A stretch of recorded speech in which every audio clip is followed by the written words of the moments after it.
कभी कभी ये सोचना पड़ता है कि मोदी सरकार हिंदुस्तान के लिए काम कर रही है या किसी और के लिए, या हिंदुस्तान के खिलाफ। अब कल के वाकये को लीजिए। कश्मीर को लेकर हिंदुस्तान ने जो अमेंडमेंट किया है, जाहिरी तौर पर ये हिंदुस्तान के फेवर में लगता है, लेकिन हकीकतन ये हिंदुस्तान को कश्मीर से अलग करने का एक हरबा नजर आता है। हिंदुस्तान ने कश्मीर के मामले में अपनी शिकस्त का पहला मजबूत अहमकाना कदम बढ़ाया है। हिंदुस्तान ने रियासत कश्मीर से रिलेटेड जो कवानीन है, इनमें तब्दीली लाई है। इस तरह के कवानीन सिर्फ कश्मीर के बारे में मौजूद नहीं, बल्कि बहुत सारे और भी ऐसी रियासतें हैं जो अपनी अपनी अलग अलग कंडीशंस के साथ हिंदुस्तान के साथ जुड़े हुए हैं। मिसलन कश्मीर के अलावा हिमाचल प्रदेश भी हिंदुस्तान के साथ इसी तरह की कंडीशंस पर खड़ा है। अब जबकि हिंदुस्तान ने कश्मीर के इन कंडीशंस को चेंज किया है, इससे दूसरी जो स्टेट्स हिंदुस्तान के साथ खड़ी हैं, इनमें भी अब बेचैनी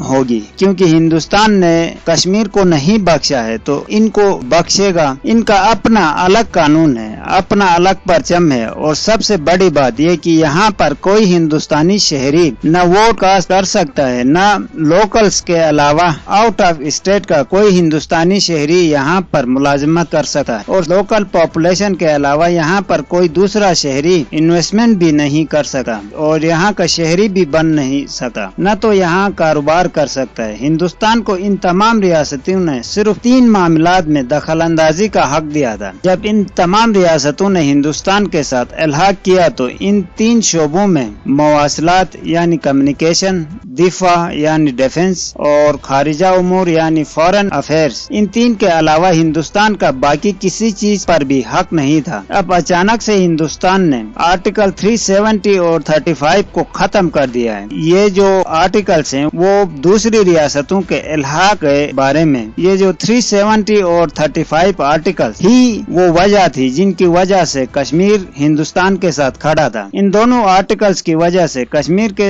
हिंदुस्तान के साथ जुड़ा था, और वहाँ पर जो लोग हिंदुस्तान के साथ खुश थे, अब वो लोग भी हिंदुस्तान के खिलाफ खड़े हो चुके हैं, जिसकी वजह से हिंदुस्तान को कश्मीर के 3 साबिक वज़ीर आला को अरेस्ट करना पड़ा। और इनके अलावा भी बहुत सारे लोग जो हिंदुस्तान के हक में बात करते थे, अब इनका भी कहना है कि हम जिन कंडीशंस के तहत हिंदुस्तान के साथ मिले थे, हिंदुस्तान ने इन कंडीशंस को खत्म किया है, तो इसका मतलब है कि अब कश्मीर एक दफा फिर से आजाद हैसियत में खड़ा हो चुका है, और अब हम जिसके साथ चाहें इल्हाक कर सकते हैं। हिंदुस्तान ने आखिर इस मुआहिदे की खिलाफ वर्जी क्यों की? इसकी 2 मेन रीजंस हैं। एक तो ये कि अब हिंदुस्तान का कोई भी शहरी कश्मीर में जाकर आबाद हो सकेगा, जिससे पॉपुलेशन चेंज हो जाएगी। शायद हिंदुस्तान का मकसद भी यही है कि अब कश्मीर में मुसलमानों की अक्सरियत को कम किया जाए, बाहर से दूसरे रिलीजन्स के लोगों को कश्मीर में आबाद करें, ताकि किसी भी वक्त रायशुमारी का जो हल है इसमें हिंदुस्तान के फेवर में ज्यादा वोट मिले। लेकिन इससे हिंदुस्तान को ज्यादा नुकसान भी होगा, क्योंकि वहाँ की जो आबादी हिंदुस्तान के हक में थी वो भी अब हिंदुस्तान के खिलाफ खड़ी हो चुकी है। और यूँ समझिए कि कश्मीर में हिंदुस्तान की आर्मी ही